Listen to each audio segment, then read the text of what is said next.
जैसे मित्रों, अब तक के भाग में आपने देखा महाराजा भोज को वो अद्भुत सिंहासन बत्तीसी कैसे प्राप्त हुआ, और उस सिंहासन बत्तीसी को प्राप्त करके महाराजा भोज कितना खुश हुए और उस पर बैठने के लिए आगे बढ़े। जैसे बढ़ने के लिए उस पर आगे बढ़ते हैं, बत्तीसों पुतली उन्हें बैठने से मना कर देती। क्यों मना कर देती हैं? वह कहती हैं, क्या महाराजा विक्रमादित्य के ये गुण आपके अंदर हैं? अगर हैं तभी आप इस सिंहासन पर बैठ सकते हैं, क्योंकि इस सिंहासन पर एक सर्व गुण संपन्न, एक योग्य आदमी ही बैठ सकता। उन्हें वो पुतली रोक देती है। अब तक के भाग में आपने पढ़ा दोस्तों, 4 पुतलियां उन्हें बैठने से मना कर देती। अब आज हम यहाँ जानेंगे अगली पुतली, 5वीं पुतली लीलावती। 5वीं पुतली लीलावती क्या कहानी बताती है महाराजा भोज को, क्या उनसे सवाल करती है और कौन सा गुण बताती है महाराजा विक्रमादित्य के, जानते इस कहानी में। इसके पहले कि आप कहानी में खो जाएं दोस्तों, सभी मित्रों का, सभी भाई बहनों का, सभी यार दोस्तों का इस हमारे कहानी के चैनल पर बहुत बहुत स्वागत व अभिनंदन है। दोस्तों, चैनल को सब्सक्राइब करें, बेल आइकॉन का बटन ऑन कर दें, जिससे हर एक वीडियो की नोटिफिकेशन आप तक पहुंचते रहे, और ज़्यादा से ज़्यादा लोगों तक इसे शेयर करें, सब लोग अपना ज्ञान बनाएं। जैसे मित्रों, सब लोग जानते हैं, एक बुद्धिमान के घर, एक अमीर के घर सबसे बड़ी लाइब्रेरी होती है, सबसे बड़ी बुक होती है, लेकिन एक गरीब के घर क्या होता है? सबसे बड़ी टीवी होती है। यही फर्क होता है सोच में, यही फर्क होता है नॉलेज में, क्योंकि नॉलेज ही एक ऐसा शस्त्र है जिसे कहीं भी रह करके हम अपने ज्ञान को बढ़ा सकते हैं, हम अपने परिवार को सुरक्षित और एक संपन्न परिवार बना सकते हैं। तो दोस्तों, घर पे रहिए, ज्ञान को बढ़ाइए, कहानी का आनंद लीजिए, और इस कहानी में जो भी गुण हो उस गुण को सीखिए और अपने यार दोस्तों और बच्चों को जरूर सिखाइएगा। बच्चों को टैलेंट बनाइए। आज के बच्चे के अंदर आत्मग्लानि है, आत्मविश्वास नहीं है, उन्हें कहानी सुना करके विश्वास बढ़ाइए, विश्वास दिलाइए, तुम भी एक महान आदमी, एक महान राजा बन सकते हो। इसी उद्देश्य से हम एक कहानी आप लोगों तक पहुंचाते हैं। चलिए मित्रों, कहानी को शुरू करते हैं। इसके पहले एक बार प्रेम से बोल देते हैं, राधे राधे, जय श्री राम। दोस्तों, हर बार की तरह 5वें दिन फिर से राजा भोज सिंहासन पर बैठने के लिए उत्सुकता से आगे बढ़े। सिंहासन की तरफ कदम बढ़ाते ही उनमें से 5वीं पुतली बाहर आई और उसने अपना नाम लीलावती बताया। लीलावती ने राजा भोज से कहा, राजन, राजा विक्रमादित्य वीर होने के साथ साथ बड़े दानी भी थे। अगर आप भी उन्हीं की तरह एक दानवीर हैं तो ही आप इस सिंहासन पर बैठ सकते हैं। इतना कहकर लीलावती ने विक्रमादित्य की दानवीरता की कथा सुनाना शुरू की। एक बार राजा विक्रमादित्य के दरबार में एक ब्राह्मण आया। वह राजा से मिला और उसने कहा कि अगर आप तुला लग्न में एक महल बनवाएंगे तो उनकी प्रजा में खुशहाली आएगी और उसकी कीर्ति चारों ओर हो जाएगी। राजा को उस ब्राह्मण की बात सही लगी और उन्होंने महल बनवाने का फैसला लिया। हीरे जवाहरात, सोने चांदी और मोती से उन्होंने एक भव्य महल का निर्माण करवाया। महल तैयार होने के बाद राजा का पूरा परिवार, उनके रिश्तेदार और प्रजा उस महल को देखने के लिए आए। राजा विक्रमादित्य ने उस ब्राह्मण को भी आमंत्रण भेजा और कहा कि आकर देखने का न्योता भेज दिया, तुम भी आओ देख लो। सभी महल की खूबसूरती को देखते ही रह गए। वह ब्राह्मण भी महल देखकर दंग रह गया। महल की सुंदरता देखने के बाद ब्राह्मण के मुख से अचानक निकल गया, काश यह महल मेरा होता, मैं अपने परिवार के साथ सुख की नींद सोता। ब्राह्मण की इच्छा जानकर राजा ने तुरंत वह महल उस ब्राह्मण को दान में देने की घोषणा कर दी। दान में देने की घोषणा कर दी। सोचिए दोस्तों, महाराज की बात सुनकर ब्राह्मण हैरान रह गया। वह दौड़ता हुआ अपने घर पहुंचा और उसने यह बात अपनी पत्नी को बताई। उसकी पत्नी को इस बात पर विश्वास नहीं हुआ और उसने सोचा कि ब्राह्मण पागल हो गया, मेरा पति पागल हो गया। अपनी पत्नी को यकीन दिलाने के लिए वह उसे महल लेकर आया। महल को देखकर और लोगों की बातें सुनकर ब्राह्मणी भी हैरान रह गई। उसने पूरा महल देखने की इच्छा जताई। पत्नी की इच्छा को पूरा करने के लिए ब्राह्मण उसे महल दिखाने लगा। पूरा महल टहल कर दिखाने लगा। महल इतना बड़ा था कि देखते ही देखते रात हो गई। पता ही नहीं चला कब रात हो गई और वह दोनों बहुत थक गए। थकान की वजह से दोनों महल के ही एक कमरे में सो गए। नींद आ गई, आराम से सो गए। आधी रात को कुछ आवाज़ें आने लगी तो उन दोनों की नींदें खुल गई। महल में भीनी भीनी खुशबू आ रही थी और ठंडी हवा चल रही थी। उसी तरह मानो कोई स्वर्गशाही महल हो गया। उसी समय उनका पूरा कमरा रोशनी से भर गया और फिर उन्होंने एक महिला की आवाज़ सुनी। उनकी आवाज़ सुनकर दोनों को ऐसा लगा जैसे माँ लक्ष्मी धरती पर आ गई। माता लक्ष्मी धरती पर विराजमान हो गई।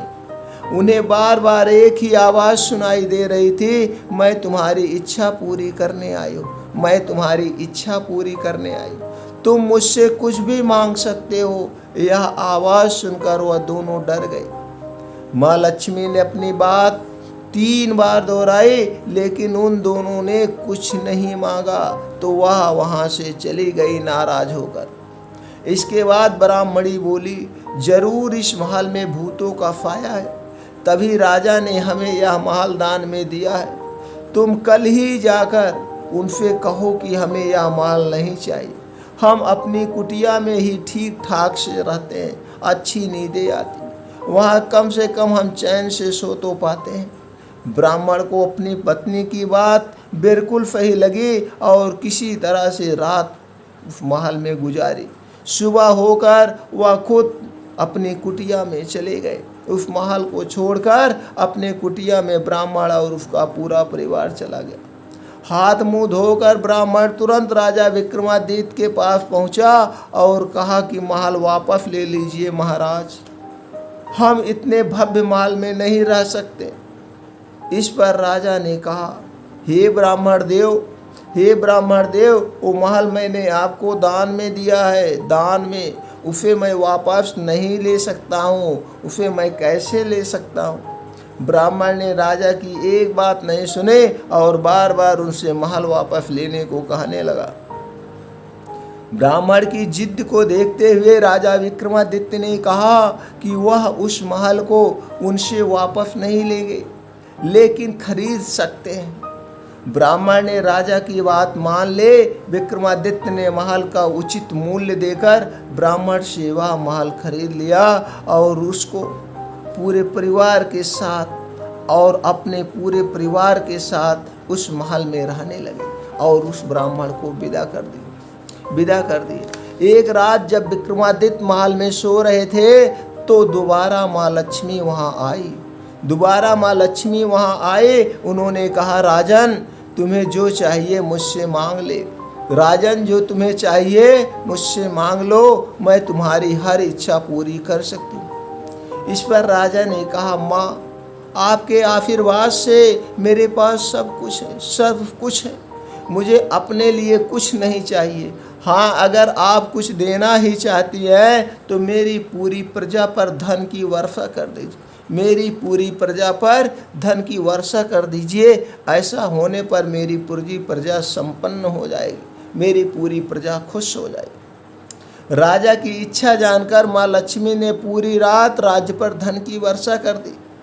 सुबह उठकर जब लोगों ने इतना धन देखा तो सारा धन राजा विक्रमादित्य को सौंपने के लिए महल आ गए। राजा ने प्रजा के इस प्यार को देखकर उन्हें बताया कि यह सारा धन उनकी प्रजा के लिए ही है, इसी वजह से वह सब अपने अपने हिस्से का धन अपने पास ही रखे।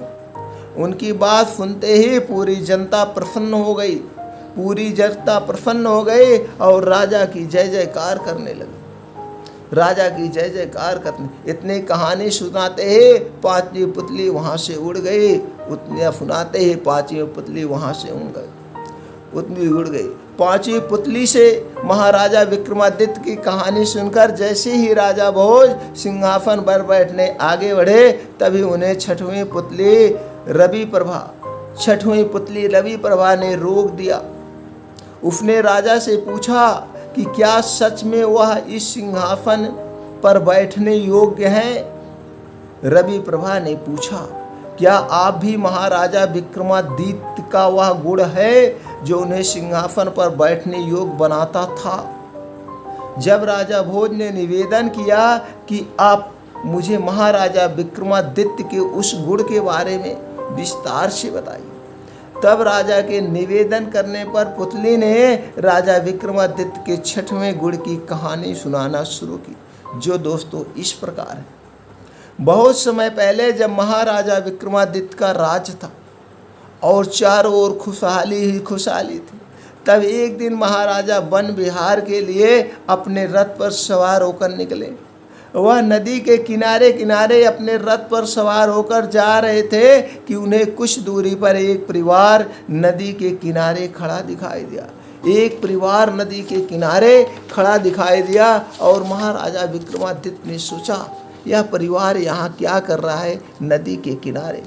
उस परिवार में एक पुरुष, एक स्त्री और साथ में उनका एक पुत्र था। उनके कपड़े देखने भर से उनकी गरीबी साफ पता चल रही थी। उन सभी को चेहरे पर चिंता और परेशानी से भरे दिखाई दे रहे थे। विक्रमादित्य उस सभी को देख ही रहे थे कि अचानक तीनों ने नदी में छलांग लगा दी। राजा ने जैसे ही उन सभी को नदी में डूबते देखा, वह फौरन उन्हें बचाने के लिए खुद नदी में कूद पड़े। वह अकेले उन तीनों लोगों को नहीं बचा सकते थे, इसलिए उन्होंने मदद के लिए वरदान में मिले 2 बेतालों को बुलाया।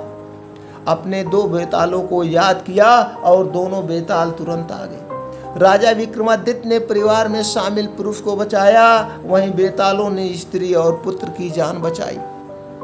सभी को सुरक्षित नदी से बाहर निकालने के बाद राजा ने उस पुरुष से पूछा कि आप कौन हो और क्यों ऐसे अपने परिवार के साथ नदी में कूद गए।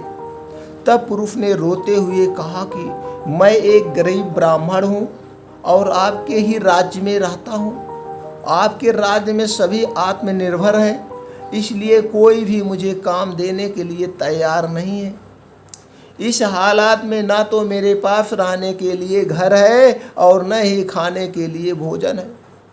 इस कारण मेरा पूरा परिवार कई दिनों से भूखा है। मैं अपने परिवार को इस तरह भूख से बिलखते नहीं देख सकता। यही वजह है कि प्राण त्यागने का विचार बनाकर मैं और मेरा परिवार नदी में कूद गए थे। राजा ने उनकी बात सुनी और निवेदन किया, हे ब्राह्मण देव, आपको प्राण त्यागने की जरूरत नहीं है। कृपया करके आप मेरे अतिथि भवन में चलकर रहिए। वहाँ आप जब तक चाहें सुखपूर्वक रह सकते हैं। राजा की बात सुन ब्राह्मण ने कहा, अगर कुछ समय के बाद हमारी कुछ गलती हो और हमें अपमानित करके आप निकाल दिया तो हम कहाँ जाएंगे, कहाँ रहेंगे। राजा ने उसकी इस बात सुनकर वचन दिया कि उन्हें किसी भी प्रकार का कष्ट नहीं होगा और वह जब तक चाहे तब तक सपरिवार उनके अतिथि भवन में आराम से रह सकते हैं। ब्राह्मण ने राजा के वचन को स्वीकार किया और राजा के साथ अपने परिवार को लेकर अतिथि भवन में चले रहने लगे और चले गए। वहाँ वह सुख और आराम से रहने लगे। उनकी सेवा में कभी कोई कमी नहीं की जाती थी। ब्राह्मण परिवार अच्छे से रहने लगा, लेकिन उनकी एक आदत बहुत खराब थी। वह यह थी कि वह जहाँ रहते और खाते पीते थे गंदगी कर देते थे। पहने हुए कपड़े कई दिनों तक नहीं बदलते थे। इस वजह से धीरे धीरे पूरा अतिथि भवन गंदा हो गया और वहाँ चारों ओर उस गंदगी की वजह से बदबू सी फैल गई। इस वजह से ब्राह्मण परिवार की सेवा में लगाए गए सभी नौकर वहाँ से भाग गए। राजा को जब इस बात का पता चला तो उसने दूसरे नौकरों को वहाँ भेजा, लेकिन वह भी उस गंदगी और बदबू को अधिक दिन तक सहन नहीं कर पाए। इस वजह से परेशान होकर वह नौकर भी वहाँ से भाग खड़े हुए। तब राजा ने खुद ब्राह्मण परिवार की सेवा करने की जिम्मेदारी ली। राजा विक्रमादित्य ने खूब मन लगाकर उस ब्राह्मण परिवार की सेवा की और समय पड़ने पर वह ब्राह्मण के पैर दबाने से भी पीछे नहीं हिचकते थे। ब्राह्मण ने राजा के वचन का फायदा उठाते हुए एक दिन उनसे कहा कि मेरे शरीर पर लगा हुआ मल साफ करके मुझे अच्छी तरह से स्नान करा दो और साफ वस्त्र पहना दो। राजा ने खुशी से उनकी यह बात भी स्वीकार की और जैसे ही वे मल साफ करने के लिए आगे बढ़े, अचानक वह ब्राह्मण देव देवता के रूप में सामने आ गए। अतिथगिरी में फैली सारी गंदगी अपने आप साफ हो गई। अपने आप पूरा महल जगमगा उठा। इतना ही नहीं, वह स्थान स्वर्ग से जैसा हो गया। स्वर्ग मालूम लगता था कि स्वर्ग हो गया और चारों ओर सुगंधित हवा बहने लगी। तब देवता ने अपना परिचय देते हुए कहा कि मैं वरुण देव हूँ और आपके नगर में आपकी परीक्षा लेने के लिए आया था। हमने आपके आतिथ्य की बहुत प्रशंसा सुनी थी, जिस कारण मैं पूरे परिवार के साथ यहाँ आया था। मैं आपकी सेवा से बहुत प्रसन्न हूँ और वरदान देता हूँ कि आपके नगर में कभी सूखा नहीं पड़ेगा। आपके नगर में कभी सूखा नहीं पड़ेगा। आपके नगर के हर खेत से 3 प्रकार की फसलें उगेगी। राजा ने हाथ जोड़कर वरुण देव को नमस्कार किया और इसके बाद वरुण देव सपरिवार के साथ वहाँ से स्वर्ग की ओर चल दिए। महाराजा विक्रमादित्य की यह कहानी सुनाते ही रवि प्रभा वहाँ से उड़ गई। राजा भोज 7वें दिन फिर दरबार पहुंचकर सिंहासन की तरफ बढ़ने लगे। तभी सातवीं पुतली कौमुदी ने राजा भोज से कहा, यहाँ बैठने की जिद छोड़ दो। इस पर सिर्फ राजा विक्रमादित्य जैसा गुणवान ही बैठ सकता। राजा को गुणों को बताने के लिए 7वीं पुतली ने एक कहानी सुनानी शुरू की। एक दिन राजा विक्रमादित्य अपने कमरे में सो रहे थे। आधी रात में उन्हें रोने की आवाज़ सुनाई दी। इस आवाज़ को सुनकर राजा बाहर निकले। जैसे ही वह शिप्रा के तट पर पहुँचे तो उन्होंने देखा कि एक महिला जोर जोर से रो रही है। वह उससे उसके रोने का कारण पूछने लगे। तब महिला ने बताया कि वो चोर की पत्नी है और राजा ने उसे पेड़ से उल्टा लटका दिया है। राजा ने पूछा, तो क्या तुम्हें इस सज़ा से कोई परेशानी है? उसने कहा, सज़ा के फैसले से कोई परेशानी नहीं है, लेकिन यह बात बुरी लग रही है कि मेरा पति भूखा प्यासा उल्टा लटका हुआ है। इतना सुनकर राजा ने झट से पूछ लिया कि क्या उसने अब तक उसे कुछ खिलाया पिलाया क्यों नहीं?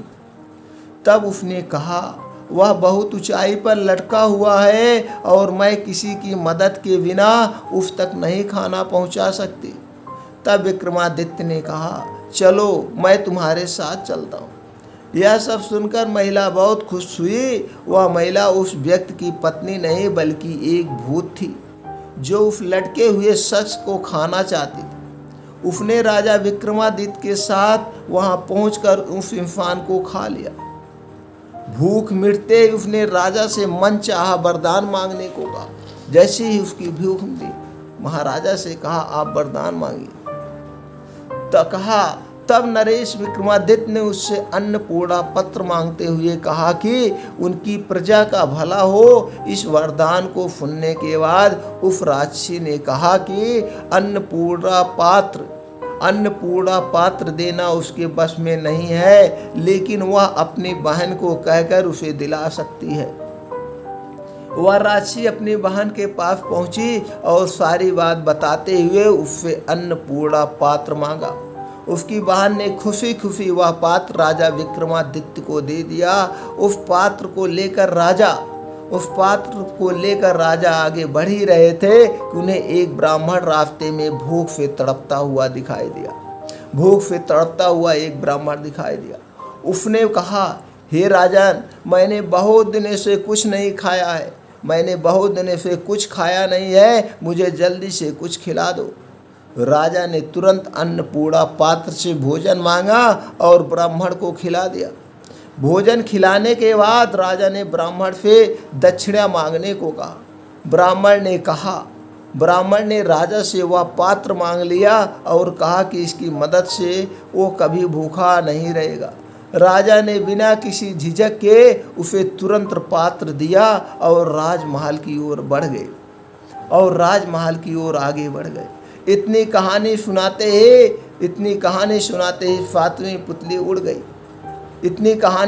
ही सातवीं पुतली उड़ गई। यह सब सुनकर राजा भोज सोच में पड़ गए। उन्होंने मन में सोचा कि अब यहाँ बैठने का कोई और उपाय सोचना पड़ेगा। 8वीं बार राजा भोज सिंहासन पर बैठने के लिए राज दरबार पहुँचे। रोज पुतलियों से राजा विक्रमादित्य की महानता के किस्से सुनकर वह तंग आ चुके थे। फिर भी सत्ता और उस सिंहासन का मोह उन्हें राज दरबार खींच लाता था। इस बार उन्हें 8वीं पुतली ने राजा विक्रमादित्य के सिंहासन पर बैठने से रोक दिया और उनकी महानता का एक किस्सा सुनाना शुरू किया। तो दोस्तों, अब अगला किस्सा पुष्पावती बताएगी। 8वीं पुतली पुष्पावती बताएगी महाराजा विक्रमादित्य के वो 8 गुण। तो दोस्तों, 8वीं पुतली पुष्पावती के वो 8 गुण हम आगे के कहानी के भाग में देखेंगे। इसका लिंक आपको डिस्क्रिप्शन में दे दिया जाएगा। आप घर बैठे उसका ज्ञान बढ़ाइए, आनंद लीजिए। फिर मिलते हैं अगले कहानी में, अगले भाग में, अगले वीडियो में। तब तक दोस्तों, आप लोग अपने परिवार के साथ खुशियाँ मनाइए, खुश रहिए। एक बार फिर प्रेम से बोल दीजिए, जय श्री राम, राधे राम।